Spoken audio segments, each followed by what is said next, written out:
Hi everyone, welcome back to my kitchen. Today I'm making classic sourdough bread, and this is actually my favorite bread recipe.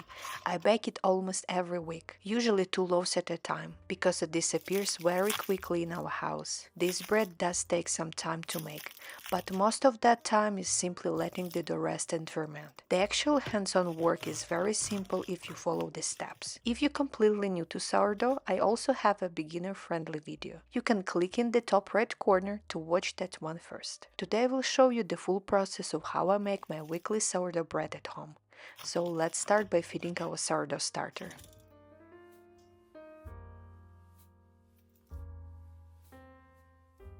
Usually at night before I go to bed I feed my starter. In a jar I add 20 grams of sourdough starter, then I pour in 55 grams of filtered room temperature water. Next I add the flour, 5 grams of whole wheat flour and 50 grams of all-purpose flour with about 11% protein. The small amount of whole wheat flour helps encourage good fermentation. Now I mix everything together until the flour is fully incorporated and the starter becomes smooth. Then I place a rubber band on the jar to mark the level of the starter, so I can easily see how much it grows. Cover the jar loosely and leave it at 75 to 80 degrees Fahrenheit until it becomes bubbly and active. Usually my starter is ready by the morning. Depending on your temperature in your kitchen, this can take everywhere from 6 to 12 hours. In the morning, when the starter is bubbly and active, we can start making the dough. In a large bowl, pour in 375 grams of room temperature water. Now take your active starter and add 100 grams into the water. If you didn't deflate the bubbles with a spoon, your starter will usually float on top, which is a good sign that it's ready to use. Now mix everything well until the starter is fully dissolved in the water. Next, I add 50 grams of whole wheat flour and 450 grams of bread flour with about 13% protein. You can also use flour with slightly lower protein, but try not to go below 11%. With lower protein flour, the dough may feel a bit more moist and sticky, but that's completely fine. Now mix everything together until there are no dry spots of flour left. I like to use a Danish whisk for this step. At this stage, the dough will look rough and very shaggy, and that's completely normal. We don't need to knead the dough perfectly here, just to make sure everything is well combined. Once the dough comes together into a shaggy mass, cover the bowl and let it rest for about 30 minutes at room temperature. This rest allows the flour to fully absorb the water and helps start developing the gluten structure in the dough. After the rest, we now need to add the salt. Sprinkle 11 grams of kosher salt over the dough. Then add 1 tablespoon of water on top of the salt to help it dissolve faster. Now start pinching the dough with your fingers all over the surface, working the salt into it. Keep pinching until you no longer feel any salt grains.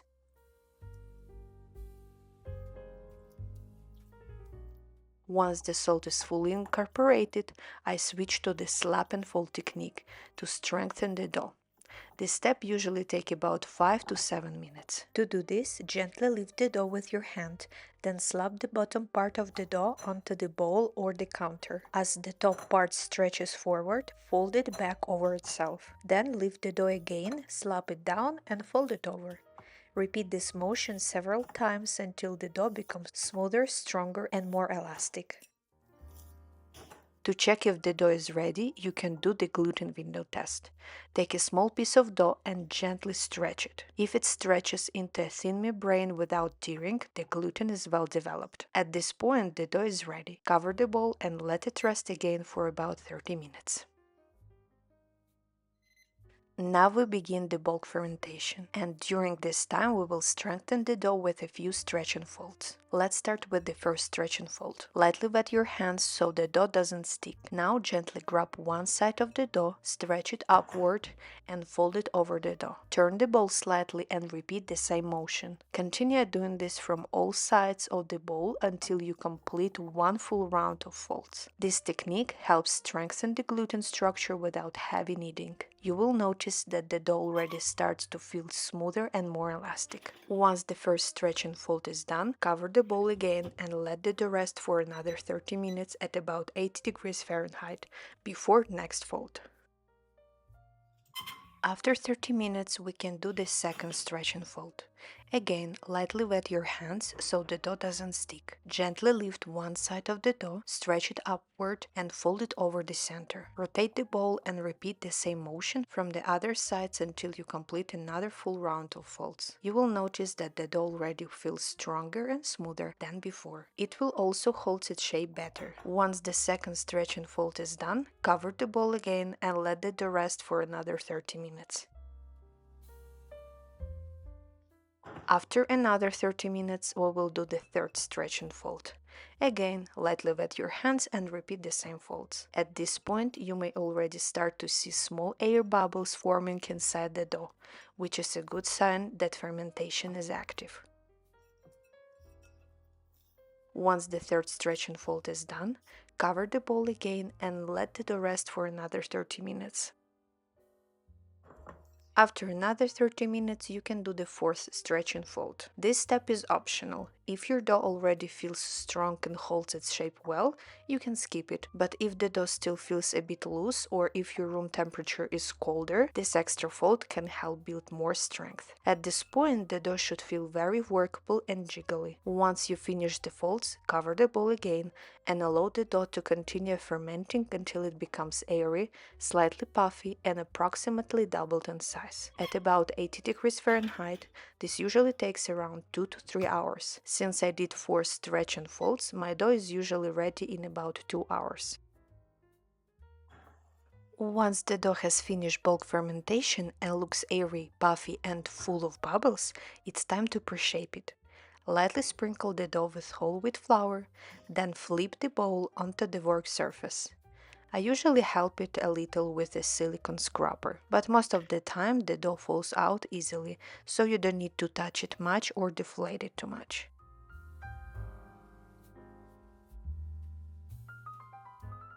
Now take the edges of the dough and bring them toward the center, forming a loose ball shape.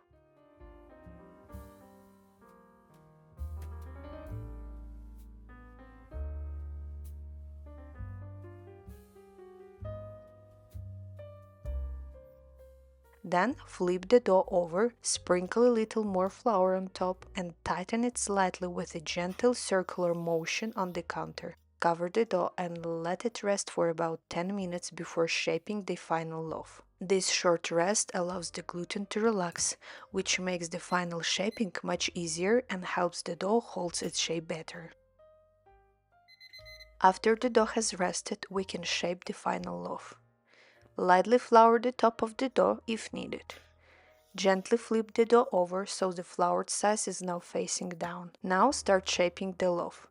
First, stretch the dough slightly, bring the bottom edge toward the center, then fold the right side toward the center, then fold the left side over it. Next, bring the top side toward the center. Then fold the top left and top right corners toward the center as well. Finally, bring all the edges down toward the center, creating tension in the dough. Now roll the dough from the bottom toward the top, tightening as you go to form a nice loaf. Once the loaf is formed, pinch the sides and the seam closed. The goal here is to create a smooth and tight surface, which helps the bread hold its shape and rise nicely during baking. Now take your proofing basket and flour it well. Place the dough seam side up into the basket. Press it slightly to even it out, then tighten it again by gently bringing the edges toward the center.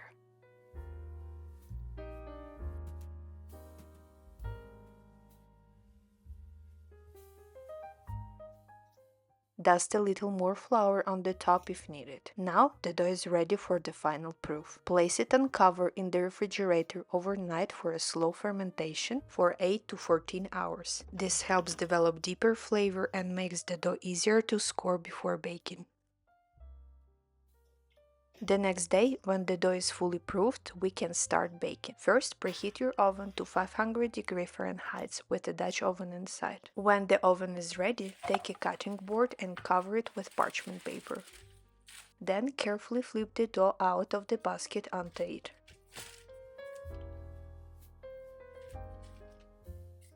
Sprinkle the top lightly with flour. Now it's time to score the bread. Using a sharp blade or bread lame, you can make a decorative pattern or keep it simple. I will make a simple leaf design.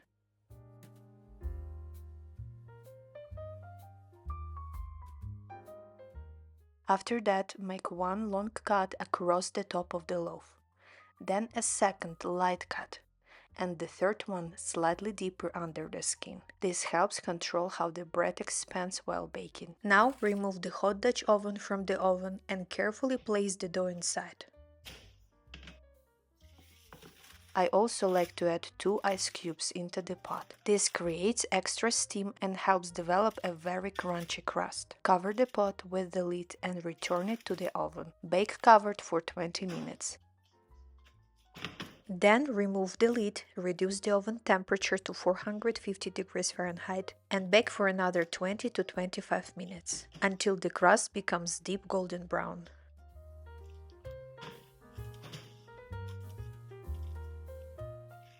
Once the bread is baked, tap at the bottom of the loaf. It should sound hollow.